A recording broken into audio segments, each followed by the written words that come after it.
करता हुआ दिख रहा है। चलिए, ये तो चर्चा हुई मिठास की जो बाजार में घुलती हुई दिख रही है चीनी काउंटर्स की वजह से।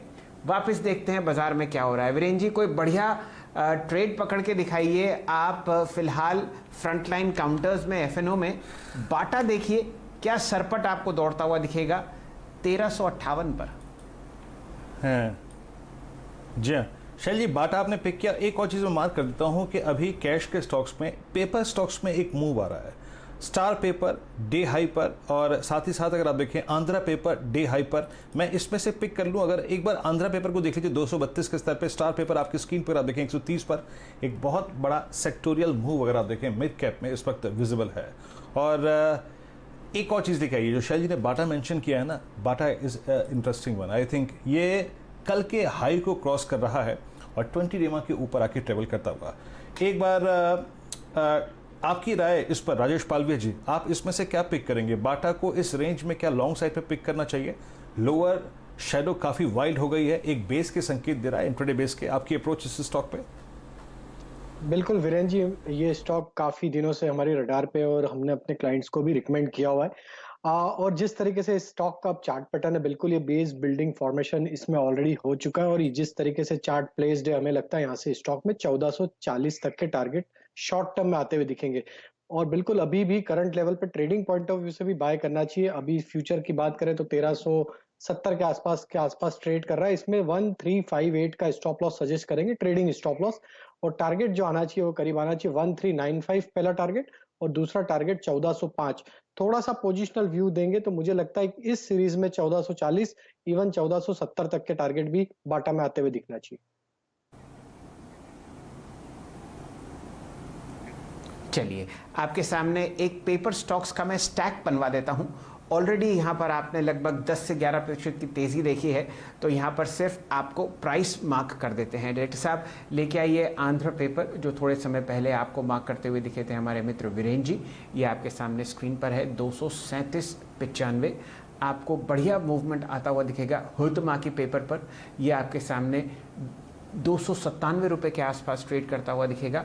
बढ़िया मूवमेंट आपको दिख रहा है जेके पेपर में, जो 12% ऊपर है, और ओरिएंट पेपर में भी 14% की तेज़ी दिख रही है। तो यहाँ पर मेरे ख्याल से जूस खत्म हो गया है, लेकिन ध्यान देंगे कुछ सेक्टर्स पर जहाँ पर अभी भी बहुत बढ़िया मोमेंटम बनता हुआ दिख रहा है। ये स्पेस है क्रॉप साइंस की। एग्रोकेमिकल स्टॉक्स में आप ज़बरदस्त तेज़ी देख रहे हैं। डायरेक्टर साहब लेके आइए स्क्रीन पर एक्सेल इंडस्ट्रीज़ का चार्ट। देखिए यहाँ पर काउंटर लगभग आपको 20% ऊपर ऑलरेडी बढ़ता हुआ दिख रहा है, 1066। यहाँ पर बढ़िया मूवमेंट 4-4.25 लाख शेयर पर आपको आता हुआ दिखेगा। एसआरएफ पर चर्चा हुई, हम लोग अक्सर बात करते हैं दीपक नाइट्राइट की, नवीन फ्लोरीन की, लेकिन आज जो आपको मोमेंटम दिख रहा है वो छोटे और मंझले काउंटर्स में दिख रहा है इस स्पेस में। लेके आइए मेगमणी ऑर्गेनिक्स, आपके सामने ये काउंटर ट्रैक करता हुआ दिख रहा है लगभग 146 रुपये 20 पैसे पर। यहाँ पर अभी भी काफ़ी आपको मोमेंटम बचा हुआ दिखा है, मुकाबले की उन काउंटर्स पर जहाँ पर आप ऑलरेडी 20 या 25% का मूवमेंट आते हुए देख चुके हैं।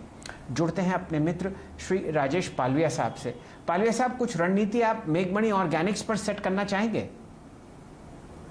जी शैल जी, देखिए ये स्टॉक में जिस तरीके से आज मोमेंटम बना है, लोअर साइड पे इसने 141 का बेस बनाया और अभी जो स्टॉक मोमेंटम दिखा रहा है, हमें लगता है कि स्टॉक प्रीवियस डे के हाई को भी क्रॉस करते हुए दिखेगा। 152 153 का रेंज जैसे ही क्रॉस करेगा, ये स्टॉक में एक अच्छा मूव और एक्सटेंड होते हुए दिखना चाहिए। मुझे लगता है इसके 165 तक के टारगेट इसमें अनफोल्ड होते हुए दिखेंगे।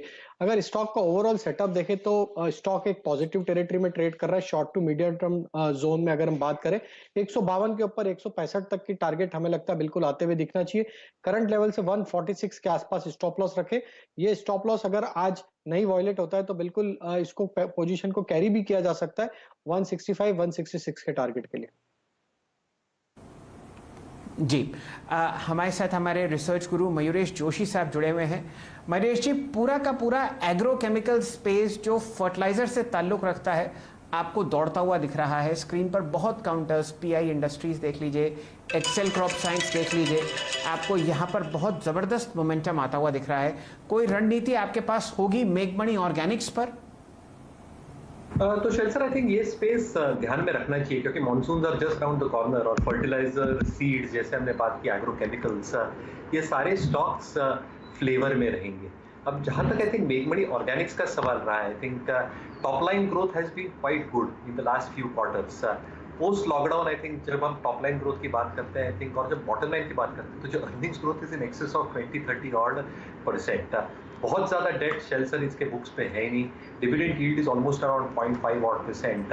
EBIT margins have come back with a roar. I think जो 12-13% एवरेज थी वो आई थिंक 16-17% हो गई है, जिसकी वजह से रिटर्न ऑन इक्विटी 20% के आसपास है। तो मुझे लगता है आई थिंक जो कंसिस्टेंसी हमें देखनी चाहिए टॉप लाइन में 450 से 475 करोड़ के आसपास with very little debt and direct flow through in terms of cash flows. I think ये स्टॉक बिल्कुल मोमेंटम में रह सकता है। along with this, I think जो लास्ट वीक भी हमने डिस्कस किया था सुमिटोमो केमिकल इंडिया, क्योंकि ये स्टॉक पे भी आप ध्यान दे सकते हैं विद लॉन्ग टर्म पर्सपेक्टिव। जी हाँ, मेक मनी ऑर्गेनिक्स आपके